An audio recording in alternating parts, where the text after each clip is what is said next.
Olá pessoal, tudo bem? Eu me chamo Bruno Guimarães, advogado, sócio e proprietário do escritório BG Advogados.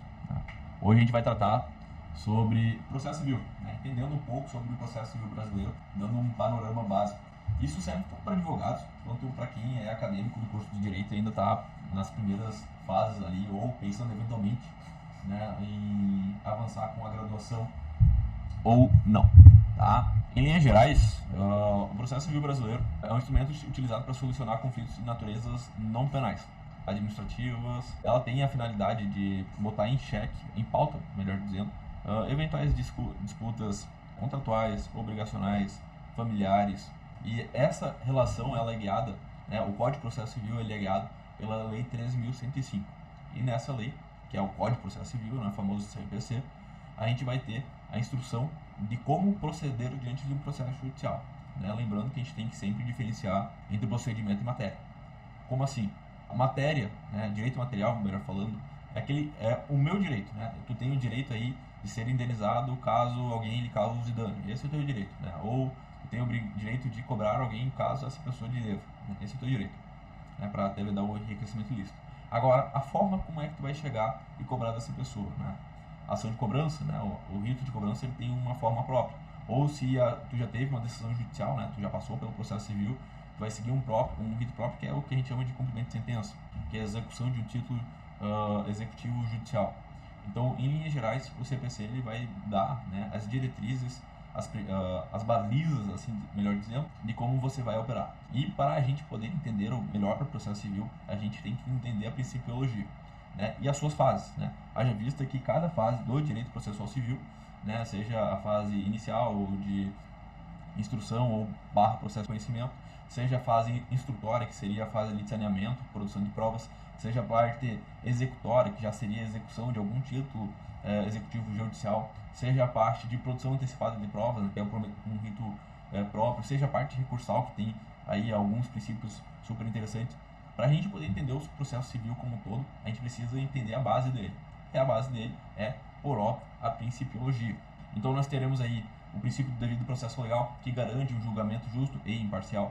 Temos aí o direito, o princípio, melhor dizendo, do contraditório e da ampla defesa, de modo que se evite aí que uma parte, que a outra parte do processo seja provocada sem que lhe seja oportunizada, o lugar de fala, que é o que a gente chama aí de cerceamento de defesa. Na minha visão, o contraditório e a ampla defesa, ele é mais que um princípio processual, ele é um princípio constitucional também. O princípio da publicidade, que nada mais é do que garantir a transparência dos atos públicos, e dos atos processuais, quando não envolvem segredo de justiça.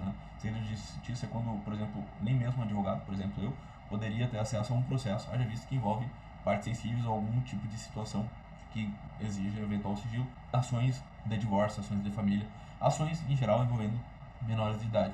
E além disso, nós também temos o direito, o princípio da efetividade, que é o alcançar dos resultados justos do processo. Vamos abrir um parênteses para esse princípio da efetividade, que hoje a gente tem notado uma maior flexibilização do processo civil como um todo. Alguns juízes parecem tampar os olhos para um vício de procedimento, para um vício de processo, em prol aí do princípio da efetividade. Ou seja, eles amputam, parece que a mão, para salvar o braço ou vice-versa, o que na minha visão às vezes acaba prejudicando o contraditório e a ampla defesa. Mas, enfim, eu sou um mero advogado, quem sou eu?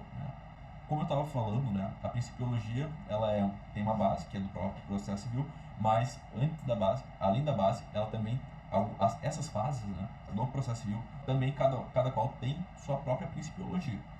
Então nós temos ali algumas fases do processo, que é a distribuição, que é por meio da petição inicial, que é o requerimento que aquela parte está fazendo ao Poder Judiciário, tirando ele da sua inércia.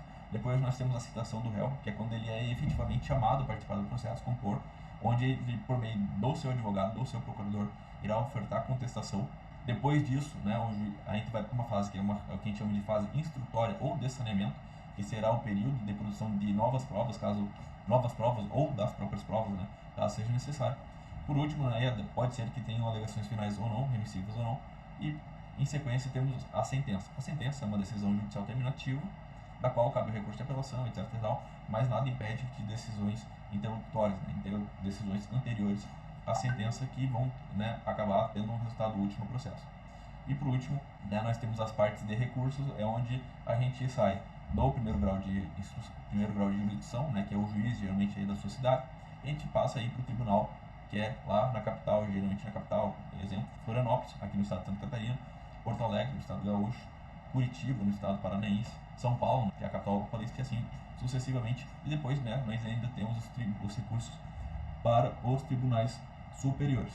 O processo civil visa basicamente solucionar aí conflitos de natureza civil, né, que não envolvem relações criminais, por exemplo, que daí o próprio direito processual penal irá tratar, aliado, né, ao direito material penal. Por exemplo, você tem o direito de não matar alguém, né, é um direito material, e depois o direito processual vai se tratar, né, de como essa pessoa que cometeu aquele crime vai estar sendo tratada, ou qual a via que vai ser seguida para que ele seja de fato punido. Mas a gente não está falando de direito penal aqui, a gente está falando de direito civil, e na minha visão como advogado, o direito processual civil, ou civil, como alguns colegas chamam, é técnico, é puramente técnico. Então você pode até saber bem o seu direito material, mas se você não sabe o procedimento correto, ou a forma, ou a técnica mais apropriada para estar socorrendo o direito do seu cliente, né, você corre o risco aí de estar prejudicando aquela pessoa que confiou a causa à sua pessoa. Então, procure saber inicialmente a principiologia do processo civil e depois a principiologia de cada uma das fases do processo civil. Então, fase recursal, fase executória, fase saneadora e assim por diante. Cada uma delas tem sua própria base principiológica. Busque saber para que você domine e possa aplicar a melhor técnica possível para o seu cliente. Então, por hoje é só. A gente fica por aqui e a gente vê no próximo capítulo. Até mais. Tchau, tchau.